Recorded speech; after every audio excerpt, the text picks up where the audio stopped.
नमस्कार दोस्तों, स्वागत है आपका टॉपिक वाइज जीके में। दोस्तों, आज इस सीरीज के तहत हम सभी महत्वपूर्ण संवत को करने वाले हैं, यानी कैलेंडर जिसको पंचांग भी कहते हैं उसको देखने वाले हैं। कौन कौन सी संवत है और कैलेंडर है। तो चलिए वीडियो की शुरुआत करते हैं। तो दोस्तों, सबसे पहले इंडेक्स देख लेते हैं कि इस वीडियो में क्या क्या पढ़ने वाले हैं।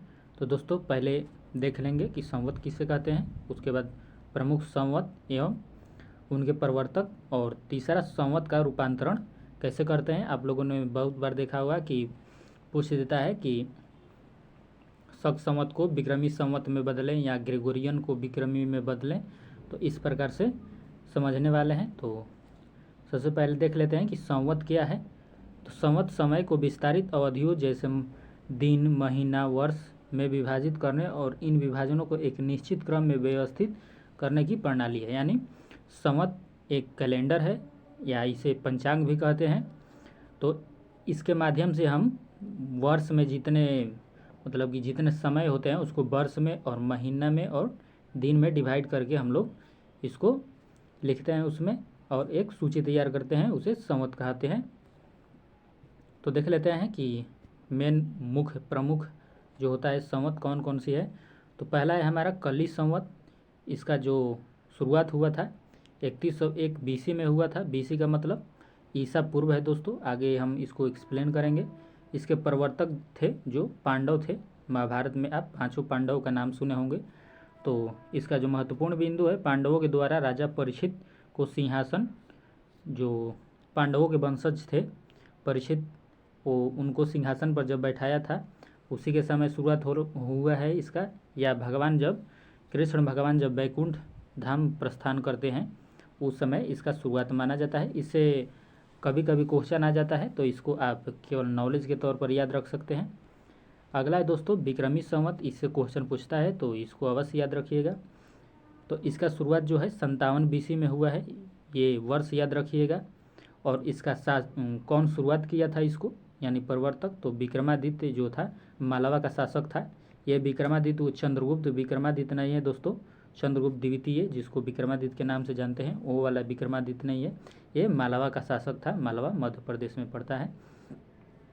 कब शुरुआत किया था ये भी याद रखिएगा।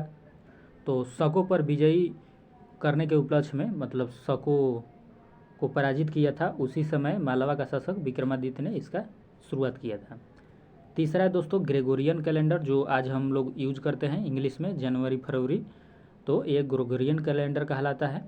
और इसका शुरुआत 0 बीसी में हुआ था, ईसा मसीह के जन्म के दिन।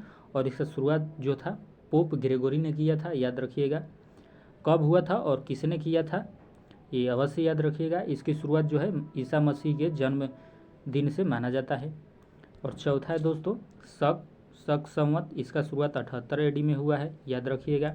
और इसका शुरुआत जो किया था कनिष्क ने किया था।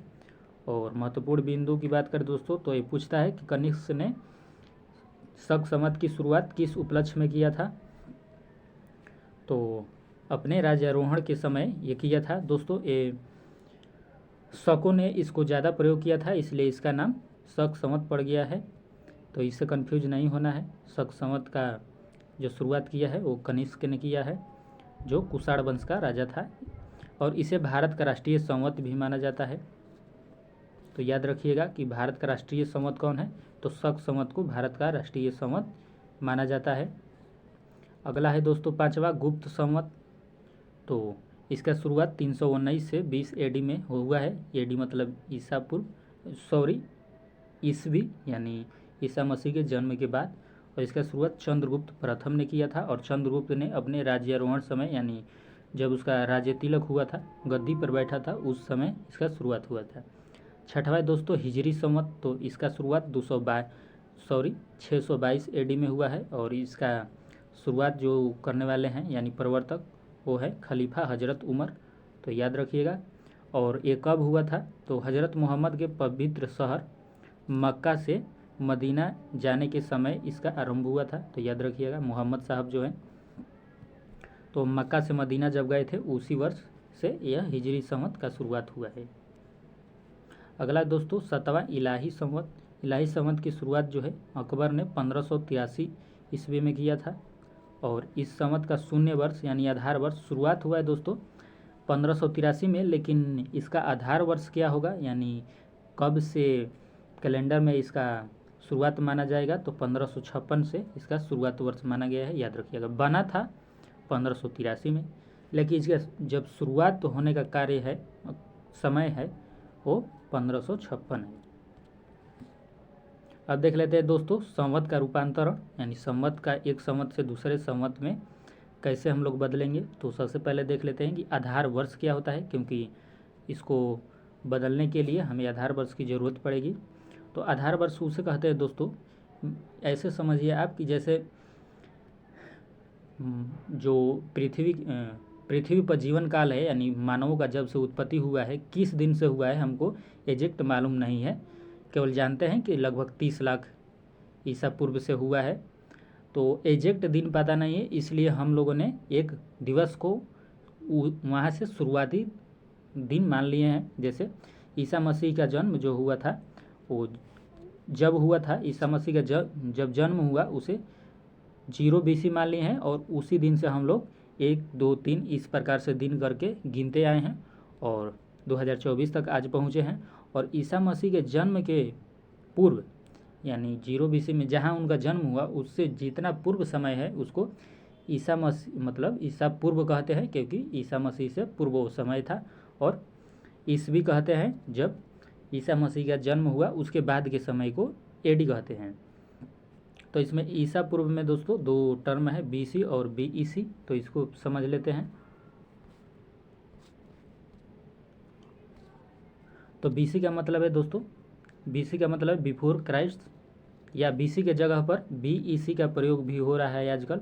तो BEC का मतलब भी देख लीजिए, बिफोर कॉमन एरा, यानी जब 0 BC को हमने कॉमन माना है दोनों के बीच में, तो इसी को बिफोर कॉमन एरा कहा जाता है। और AD का मतलब है एनो डोमिनी यानी ईस्वी। तो चलिए अब रूपांतरण देख लेते हैं। तो दोस्तों ग्रेगोरियन कैलेंडर के वर्ष 2013 को विक्रमी संवत में रूपांतरित करें, यानी जो हम लोग इंग्लिश कैलेंडर यूज़ करते हैं जिसमें जनवरी फरवरी होता है, तो उसके 2013 के वर्ष जो आज है तो उसमें विक्रमी संवत के अनुसार इसी समय 2013 में कौन सा वर्ष चल रहा होगा। तो दोस्तों जब विक्रमी संवत की शुरुआत हुआ है वो ग्रेगोरियन कैलेंडर से 57 BC पूर्व में हुआ है, 57 BC पूर्व में हुआ है। तो इसलिए मान लीजिए कि ग्रेगोरियन कैलेंडर यहाँ पे चालू हुआ 0 BC में और 2013 यहाँ है, तो हम लोग यहाँ से यहाँ तक के वर्ष को काउंट किए हैं।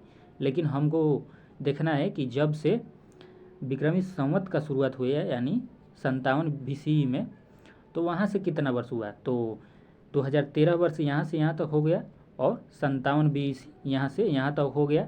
तो हमको पूरा यहाँ से यहाँ तक का जो समय निकालना है, तो हमको इतना तो पता है और इतना अलग से जोड़ना पड़ेगा।